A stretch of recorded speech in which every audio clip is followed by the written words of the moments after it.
Hello' বন্ধুসকল, কেনে আছে আপোনালোক? আশা কৰোঁ সকলোৱে ভালে আছে। বন্ধুসকল, আমি পূজা চাবলৈ যাম, নিশ্চয় চাবলৈ যাম। কিন্তু পূজালৈ দেৰি আছে, কিন্তু তাৰ আগতে আমি চাই আহোঁ মহালয়া। বন্ধুসকল, এইখিনিতে কৈ থওঁ যে মোৰ চেনেলটো ছাবস্ক্ৰাইব কৰিব, লাইক কৰিব আৰু কমেণ্টছ কৰিব পাহৰি নাযাব। তেন্তে আপোনালোকে দেখাই পাইছে যে মই স্কুটিখন লৈ পেলাই ৰাতিপুৱা 6 বজাতে ওলাই আহিছোঁ মহালয়া চাবলৈ।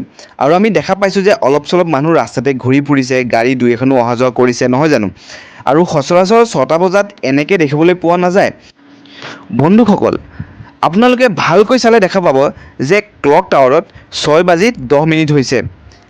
আপোনালোকে অনুমান কৰিব পাৰিছেনে যে এতিয়া যোনটো পৰিৱেশ আপোনালোকে দেখি আছে এইটো বাৰু 6:10 পৰিৱেশ নে প্ৰায় 11-12টা বজাৰ পৰিৱেশ?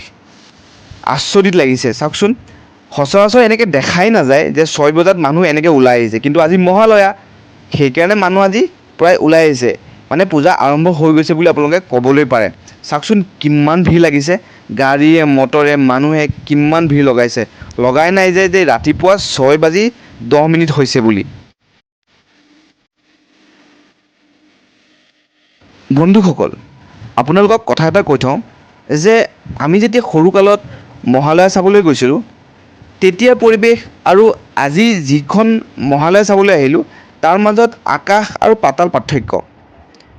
আগত যেতিয়া আমি মহালয়া চাবলৈ গৈছিলোঁ তেতিয়া মানুহৰ হয়তো ইমান গাড়ী মটৰ নাছিলে, খুব শৃংখলাবদ্ধভাৱে মানে বস্তুবোৰ মানুহে কামবোৰ কৰিছিলে, অহা যোৱা কৰিছিলে, ফুৰিছিলে। কিন্তু আজি চাওকচোন, আপুনি নিজে চাওক যে গাড়ী মটৰৰ ইমান শব্দ, মানুহৰ ইমান বেছি ভিৰ, মানে সঁচাই সেই তাহানি আৰু এতিয়াৰ মাজত বহুত পাৰ্থক্য আহি পৰিছে।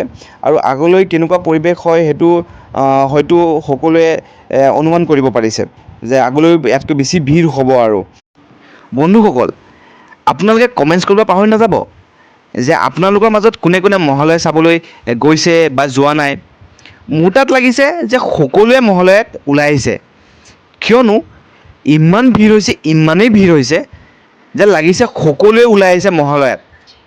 আৰু ইমান ভিৰ হৈছে ন, লাগিছে এইবাৰ নগাঁও পূজা ফাটাফাটি হ'ব। মহালয়াত দেখি পেলাই অনুমান কৰিব পাৰি যে এইবাৰ পূজা মানে খাতৰা হ'ব মানে নগাঁৱত। মই চবকে কৈ থ'লোঁ, সকলোৱে আহিব নগাঁৱত পূজা চাবলৈ। নগাঁৱত বিৰাট ভাল পূজা হ'ব এইবাৰ। বন্ধুসকল, মই আপোনালোকক জনাই থওঁ যে নগাঁও চহৰত ক'ত ক'ত ভাল পূজা হয়। 1 নম্বৰতে ধৰি ৰাখক চিনাপট্টি চুটোহবৰ গাঁও। তাৰপিছত ITIটো বিৰাটেই ধুনীয়া পূজা মণ্ডপ সাজে, সেইখনতো মিছেই নকৰিব। তাৰপিছত আপুনি জ্যোতিপ্ৰসাৰৰ কথা ধৰি ৰাখিব পাৰে, তাত বিৰাটেই ধুনীয়া পূজা হয়, মানে মণ্ডপটো সাজে। আৰু তাৰপিছত আপোনাৰ তেলীয়াপট্টি আছে, এনেকুৱা আৰু 4-5খন ঠাই আছে য'ত নেকি বিৰাট ধুনীয়া ধুনীয়া পূজা মণ্ডপ সাজে। আমোলাপট্টিতো আছে, বহুত ধুনীয়া ধুনীয়া পূজা মণ্ডপ সাজে। আপোনালোক আহিব নগাঁও চহৰত পূজা চাবলৈ, বিৰাটেই ধুনীয়া হয়। গতিকে আপোনালোকো আহিব আৰু আমিও ওলাম, আৰু সকলোৱে মিলি আমি নগাঁৱত এইবাৰ পূজা চাম। বন্ধুসকল, বৰ্তমান মই গৈ আছোঁ কৃষ্ণাহল চাৰিআলি। আৰু কৃষ্ণাহল চাৰিআলি যোৱা যিটো ৰাস্তা সেইটো বৰ্তমান ব্লক কৰি দিয়া হৈছে। কিহৰ কাৰণে? কেৱল মানুহ আৰু মানুহৰ বাবে ৰাস্তা ব্লক কৰি দিয়া হৈছে ৰাতিপুৱা 6:10 পিছতেই। মানে ভাবক, ইমানেই মানুহ হৈছে, কেৱল মানুহৰ বাবে মটৰ গাড়ী একোৱেই আহিব পৰা নাই। ইমানেই মানুহ হৈছে, ইমানেই ভিৰ হৈছে, মানে ৰাতিপুৱা আৰু সোনকালে মানুহবোৰ আহিছে, হয়তো মানুহবোৰ মানে গুচিও গৈছে বহুত মানুহ।